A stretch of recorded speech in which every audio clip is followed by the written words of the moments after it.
మన VVIT university absolute discipline, absolute education. నమస్తే, welcome to Suman TV. నేను మీ సాయి భైరి.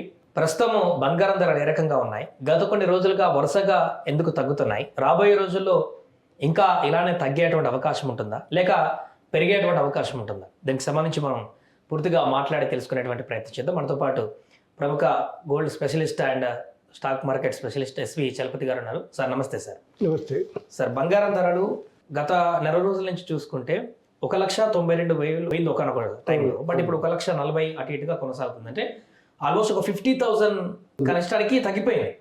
చరిత్రలో ఎప్పుడు చూసినా కూడా గోల్డ్ ఇంత భారీ స్థాయిలో తగ్గినటువంటి పరిస్థితి అయితే కనిపించలేదు. ఇలా ఎందుకు ఇంత దారుణమైనటువంటి పరిస్థితి గోల్డ్ తగ్గుదల? యాక్చువల్గా ఒరిజినల్ రేట్ తీసుకుంటే 1,23,000. అంటే ఇంకా తగ్గింది చాలా. అంటే 15% ట్యాక్స్ వేయడం వల్ల 1,43,000. లేకపోతే ఒరిజినల్ రేటు డాలర్ల ప్రకారం తీసుకుంటే ఈరోజు స్టాండింగ్ రేటు $129. 129 × 95 వేసుకున్నా కూడా మనకి 1,25,000 వస్తుంది, 1,23,000 వస్తుంది. దాని 15% అడిషనల్ ట్యాక్స్, దాని మీద మళ్ళీ GST వేశారు కాబట్టి 1,43,000కి దేకింది. అంటే యాక్చువల్గా పడిపోయింది ₹70,000, 50 కాదు. అంటే చరిత్రలో ఎప్పుడన్నా ఉందంటారా ఇంత ఇంత పెరగడం ఉన్నప్పుడు అంత తగ్గడం కూడా ఉంటుందండి. పెరగడానికి కారణం ఏంటి? రావట్లేదు, గోల్డ్ రావట్లేదు. రెండోది, గవర్నమెంట్లన్నీ విచ్చలవిడిగా గోల్డ్ కొన్నాయి. ఇండియానే కాదు, అన్ని దేశాలు కొన్నాయి. ఎప్పుడైతే అన్ని దేశాలు గోల్డ్ కొనడం మొదలెట్టిందో, ఉన్న గోల్డ్ తక్కువ, డిమాండ్ ఎక్కువగా రేటు పెంచారు వాళ్ళు. తయారు చేసే 3-4 కంట్రీలు అయ్యి, ఎక్కువ లేవు. రాగిలాగా అన్ని దేశాల్లో దొరకట్లేదు. అన్ని దేశాల్లో దొరుకుతుంది కాబట్టి రాగి కిలో ₹1,000.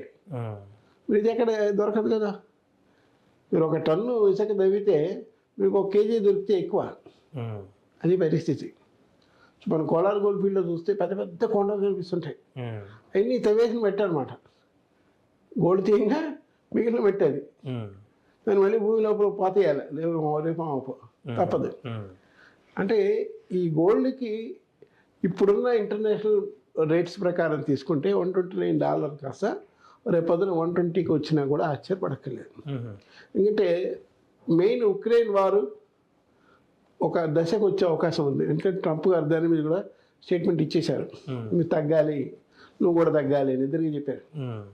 కాబట్టి అది కూడా ఒకవేళ తగ్గిపోయింది అనుకోండి, అప్పుడు ఈ $129 కాస్త మెల్లగా 120కి వచ్చేస్తుంది, లేదా 115కి వస్తుంది. డిమాండ్ ఉండదు, ఎందుకంటే ఎవరు కొనరు. ఇక అన్ని సరుకులు మామూలుగా వస్తున్నాయి. హార్మోజ్ జలసంధి ఓపెన్ చేశారు, పెట్రోల్ ఫ్రీగా వస్తుంది, అన్నీ వస్తున్నాయి కదా. అన్నీ వస్తున్నప్పుడు మరి గోల్డ్ కూడా తగ్గిపోతుంది, గోల్డ్ కూడా ఫ్రీగా వస్తుంది, డిలే ఉండదు. మళ్ళీ ఈ ట్యాక్స్ వేయాల్సిన అవసరం కూడా బహుశా గవర్నమెంట్కి ఇంకొక 6-7 నెలల తర్వాత ఉండకపోవచ్చు. అప్పుడు ఈ 15% ట్యాక్స్ కూడా తీసేస్తారు. అప్పుడు మనం we can see gold at 1,23,000. అక్కడికి వస్తాం మనం. అంతకంటే ఇంకా తగ్గుదల చూడొచ్చా భవిష్యత్తులో? అదే లాస్ట్ అదే 123కి ఒక 6 నెలల తర్వాత గవర్నమెంట్ తీసే అవకాశం ఉంది. అంటే ఇప్పటికే ప్రెషర్ ఉంది, రేటు తగ్గింది కదా అని. ఇప్పుడు నిన్న పెట్రోల్ రేటు తీసుకుంటే, క్రూడ్ ఆయిల్ రేటు తీసుకుంటే ఫిబ్రవరి 25, అంటే వారు మొదలైన రోజు ఉంది, ఇరాన్ వారు మొదలైన రేటుకి వచ్చేసింది పెట్రోల్. హార్మోజ్ జలసంధి ఓపెన్ చేశారు, ట్రాన్స్పోర్టేషన్ ప్రాబ్లమ్స్ లేవు, గంటలు రోజు నిరీక్షించాల్సిన పని లేదు, ట్రాన్స్పోర్ట్ కాస్ట్ అంతకన్నా లేదు, నార్మల్ కాస్టే. కాబట్టి ఓవరాల్గా తీసుకుంటే మాత్రం ఇంకా తగ్గడమే తప్పించి ఇంకా పెరిగే అవకాశాలు ప్రస్తుతానికి లేవు. రెండోది, మ్యాక్సిమం పీరియడ్ అంటే మార్చి నుంచి మే దాకా 3 నెలల తర్వాత ముహూర్తాలు బోర్డు జరిగిపోయినాయి. ఇంక మళ్ళీ ముహూర్తాలు వచ్చేది మళ్ళీ ఆగస్టు చివరిలో కదా, అప్పటికి తగ్గుతుంది ఇంకా. రెండోది, ఈ వెండి కొనడం అనేది ఎక్కువైంది. జనాలు వెండి కొనడం ఎక్కువైంది, వెండి మాత్రం పెరుగుతుంది. అంటే ఎందుకంటారు దానికి ప్రధాన కారణం అన్నదా? ఎందుకంటే జనాలు వెండిని ఇష్టపడుతున్నారు, బంగారం కొనలేని పరిస్థితి. బంగారం కొనలేని పరిస్థితి. ఓ పుస్తల తాడు కోసం అటు కొంటున్నారు తప్ప బంగారం కొనాల్సిన పరిస్థితి లేదు. రెండోది, బంగారం అంగడి వాళ్ళు కూడా ఇప్పుడు ఈఎంఐలు ఇస్తూ ఉంటున్నారు. ఎట్లా? ఈఎంఐలు మొదలెట్టారు. సో ఈఎంఐలు మొదలుపెట్టి అక్కడ కూడా ఓ బజాజ్ వాళ్ళు, టాటా వాళ్ళు, బిర్లా వాళ్ళు కూర్చొని లోన్లు ఇస్తున్నారు. సో ఇలా పెంచాల్సింది తప్పించి ఆర్టిఫిషియల్గా న్యాచురల్గా ఉండేటువంటి డిమాండ్ తగ్గింది హై రేట్ వల్ల. పాత బంగారం కొంటాము, ఇంకో 100 గ్రాములు ఎక్స్ట్రా ఇస్తాము, ఈ ప్రయత్నం కూడా మనం చూస్తున్నాం. అంటే ఓవరాల్గా తీసుకుంటే గోల్డ్కి ఇంటర్నేషనల్గా డిమాండ్ తగ్గింది. ఆర్బీఐ కూడా కొనడం మానేశారు. చెప్పారు కదా మాకు 880 టన్నులు ఉన్నాయి, ఏ కొనం అన్నారు.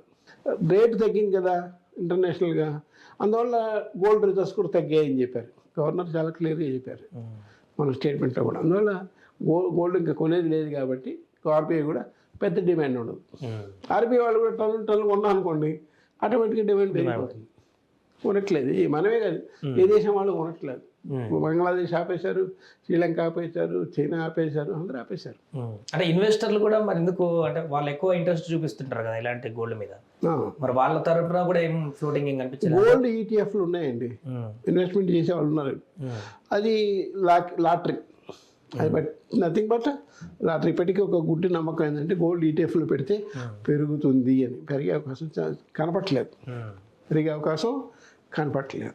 అది మాత్రం అంటే ఇంటర్నేషనల్ ఎరీనా చాలా క్లియర్గా ఉంది. రెండు, అమెరికాతో రేపు వాణిజ్య ఒప్పందం తుది దశగా రాబోతుంది.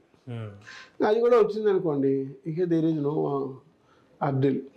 అర్డిల్స్ ఏమి ఉండవు, రేట్లు ట్యాక్సులు అన్నీ తగ్గుతాయి కాబట్టి ఓవరాల్గా గోల్డ్ రేటు మామూలుగా ఇప్పుడు 143, 145 మధ్య నుంచి మెల్లమెల్లగా తగ్గుతుంది. ఇంకా గవర్నమెంట్ కూడా 6 నెలల తర్వాత ఈ ట్యాక్స్ తీసేసే అవకాశం కూడా ఉంది.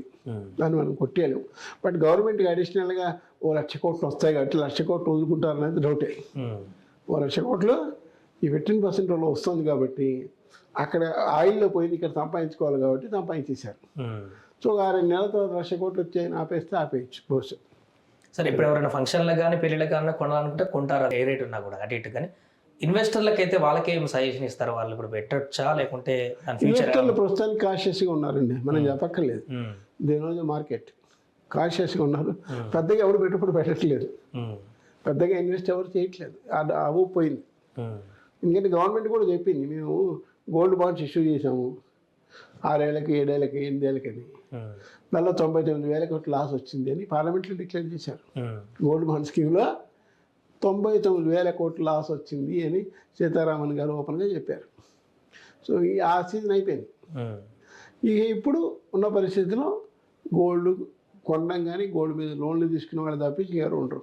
గోల్డ్ మీద లోన్లు మాత్రం చాలామంది తీసుకుంటున్నారు. బ్యాంకుల్లో గోల్డ్ లోన్లు 3 ఏళ్ల క్రితం 89,000 కోట్లు ఉంటే మే చివరి శుక్రవారానికి అది 4,76,000 కోట్లు అయింది.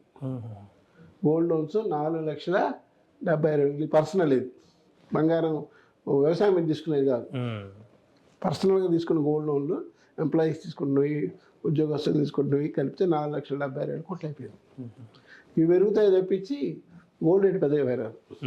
అది బ్యాంకులు కూడా ఏం చెప్పారంటే ఆర్బీఐ 75% ఆఫ్ ది లోన్ ఇవ్వండి, 85 ఇస్తే ఆరిపోతారు. ఇంకా తగ్గిందంటే అప్పుడు కస్టమర్ కట్టడు, ఇవి అమ్మేసుకుంటాడు. అది ప్రాబ్లం ఉంది. అందువల్ల ఆర్బీఐ కూడా ఏం చెప్తే 75%కి కట్ ఆఫ్ వాల్యూ ఈరోజు ఎంత ఉందో 75% మించి ఇవ్వద్దు, దివాళీ ఇస్తారని చెప్పారు. సో రాబోయే రోజుల్లో ఆర్బీఐ కూడా తగ్గుతుందని అంచనా వేస్తోంది. అది right sir, thank you so much. అది ప్రస్తుతం బంగారం ధరలకు సంబంధించినటువంటి వివరాలు. ఇక రాబోయే రోజుల్లో ఇలాంటి ఒడిదుడుకుల్లో ఇంకా తగ్గుదలే ఉంటుంది తప్ప ఇప్పట్లో అయితే భారీగా పెరిగేటువంటి అవకాశం లేదంటూ కూడా వారు చెప్తున్నారు.